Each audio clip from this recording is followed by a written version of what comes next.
Salah kan, jalan tekan lah. Tengok kereta kiri pun boleh memotong tu. Duduk lain kanan, duduk lain tengah-tengah tapi tak laju. Ini tiga sekawan ni. Viva satu, Beza satu, Proton satu.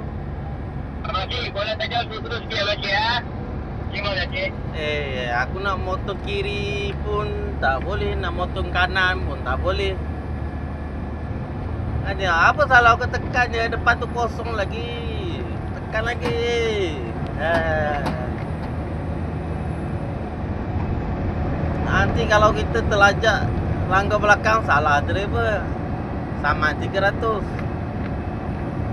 Apalah, tengok. Depan tu bukan ada apa pun tu. Apa hal lah buat kereta macam ni.